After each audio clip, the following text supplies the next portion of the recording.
Vou fazer novamente a gravação do Laboratório 2. O primeiro laboratório eu gravei, no caso, a primeira gravação que eu fiz desse laboratório, a tela ficou travada. Então eu vou fazer novamente. Nesse laboratório é pedido que a gente configure a rede conforme essa daqui, um estrela com o switch no meio e 5 computadores ao redor, conectados a ela. É pedido também que a gente configure o endereço IP de cada máquina que está configurado, com IP de classe A. Então 10.16.1.11/8. Isso para cada um. Se a gente vier aqui e colocar em pconfig all, a gente consegue ver o endereço MAC, que é 00A4139, e o endereço IP, que é o com final de 10. E a gente preenche essa tabela daqui, conforme foi pedido no laboratório. Além disso, foi pedido que a gente fizesse um filtro, primeiro, dos eventos, para ser somente ARP e CMP. E que a gente envie um pacote do PC1 para o PC2. Logo de começo já dá para ver que ele cria dois PDUs diferentes. O primeiro é o ARP, que vai ser para identificar o endereço MAC baseado no IP que a gente está tentando achar. Então, o endereço MAC que a gente quer, o endereço IP que a gente quer é o que termina em 12. Se a gente vier aqui, a gente consegue ver que esse é o endereço IP do PC2. Só que o PC1 ele não sabe qual é o endereço MAC, e é preciso disso para poder fazer a comunicação. Então, primeiro a gente vai enviar esse pacote ARP, o switch vai receber, ele vai ler que está na porta de broadcast o dado do PDU. Então, tá aqui. O target MAC, ele está no broadcast. E por ele estar no broadcast, ele vai enviar para todo mundo da rede. Somente o PC2 vai abrir de fato, porque ele é o único que tem esse IP. Tá até dito aqui.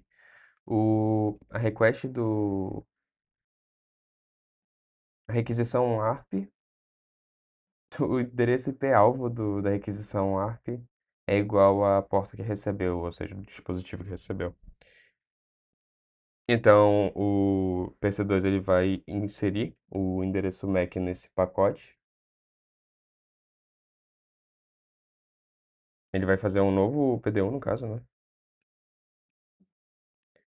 E ele vai inserir o endereço MAC dele. Isso daqui é a resposta que o PC1 está esperando.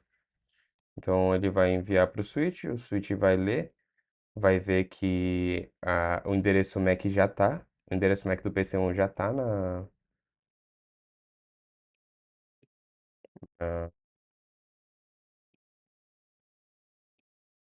na tabela, e ele vai enviar diretamente pro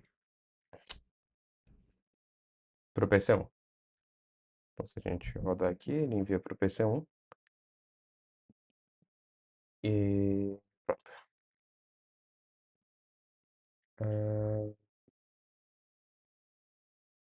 Isso aqui é uma parte importante, que é o processo ARP vai atualizar a tabela com o dado recebido.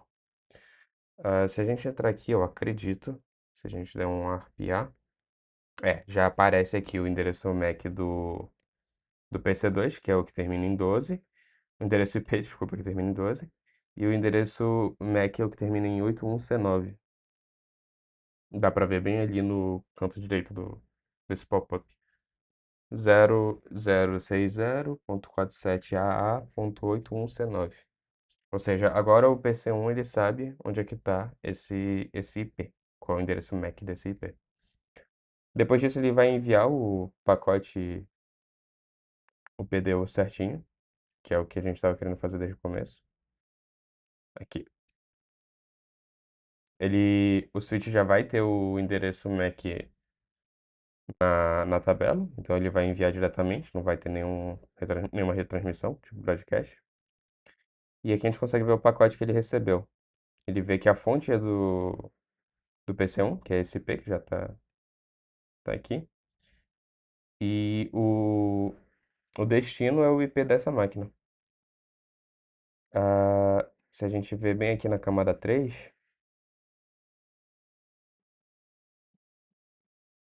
ele processa o ICMP processo vai ler essa mensagem e vai ver que é um echo request, ou seja, ele está pedindo para enviar alguma coisa.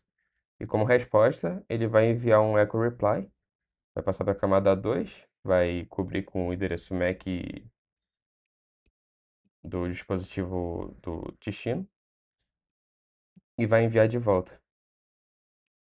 Aí aqui ele vê que teve essa reply, então o dispositivo está acessível. Ah,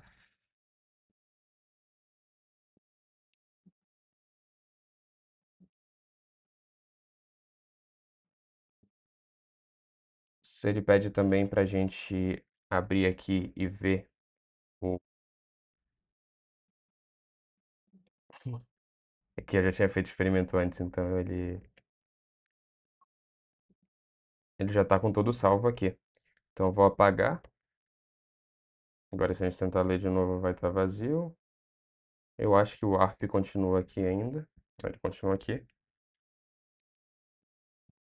Ah, esse ARP, esse ARP-A, ele serve para a gente ver a tabela que tem aqui dentro desse dispositivo, onde é que estão os IPs e tal.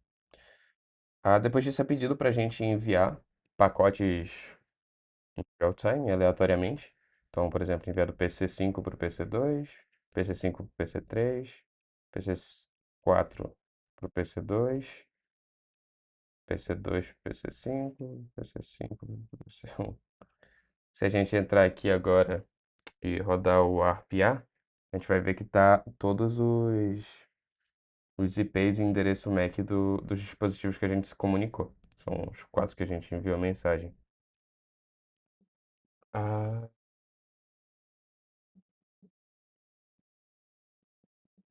também é pedido para a gente fazer um ARPD. Isso vai deletar tudo que tem da tabela. Se a gente enviar agora do PC5 para o PC2, ele vai adicionar novamente. Tá. Ele adiciona novamente o IP com o endereço MAC. Ah, agora, em relação às questões, eu vou deixar aqui. Qual o nome da camada no modelo OSI em que o switch opera? O switch ele opera na camada de enlace e no TCP/IP ele opera na camada de acesso à rede. O nome dos PDUs em ordem da camada de enlace é quadro, da rede é pacote e transporte é segmento ou datagrama. Na abstração do encapsulamento, quem é mais externo, camadas mais altas ou mais baixas, são as mais baixas, já que começa na aplicação, lá em cima, na camada 7, e daí vai meio que adicionando cabeçalhos em cima de cabeçalhos em cima de cabeçalhos, até chegar na camada 1 e ser transmitida para a rede. Ah, em que momento da simulação houve mudança no conteúdo da mensagem ARP? A mensagem ARP de solicitação não muda.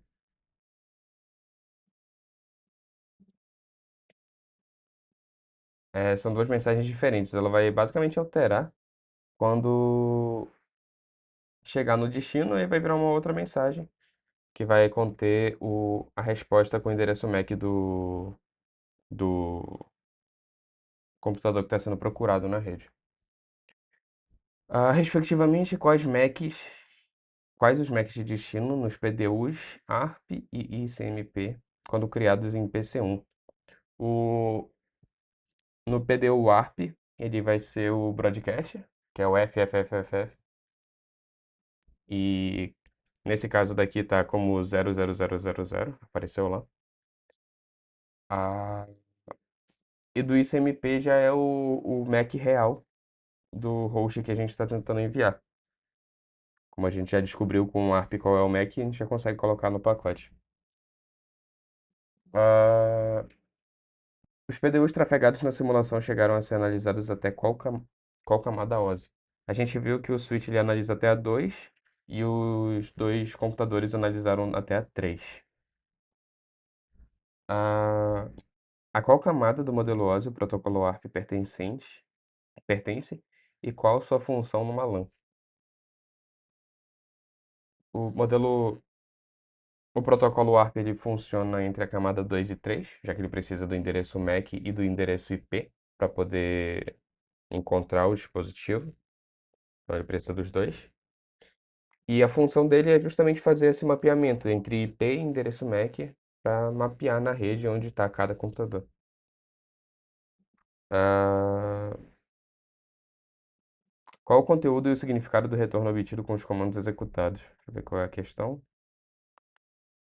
Tá, o ARPA ele vai retornar a tabela de, de endereços, que é essa relação que a gente fez aqui. Ele vai conter o IP do computador e o endereço físico desse computador. Qual o comportamento deste envio em relação ao mesmo feito em um hub? Qual é o envio? Eu não lembro. Ah, tá, o envio com o switch ele vai ser direcionado. Ele é mais rápido e seguro, já que não tem toda aquela propagação de informação na rede. Quando o computador envia para um hub, o hub vai repetir para todo mundo que está na rede. Enquanto o switch ele vai fazer só o warp para todo mundo na rede, que é para identificar onde é que está o computador, e a partir daí a comunicação é direcionada, vai só para aquela porta, para a porta correta. O switch ele também isola o tráfego, que é como eu acabei de falar. Ah, houve broadcast sim no ARP, o switch o, o primeiro pacote ele tem um endereço destino como endereço MAC de destino como broadcast. Então o switch vai repetir para todo mundo para poder encontrar onde é que está o computador. E ao O broadcast ele só ocorre quando um computador quer descobrir aonde é que está aquele IP. Ou seja, não está naquela tabela ARP do computador, onde está o ID que ele está tentando enviar uma mensagem, um pacote. Então ele vai fazer o broadcast. Quantos domínios de colisão de broadcast podem ser observados nessa topologia? Tem somente um domínio de broadcast, que é o do switch, desse switch, switch 0. E de colisão são 5, que é uma para cada porta que se conecta com o switch.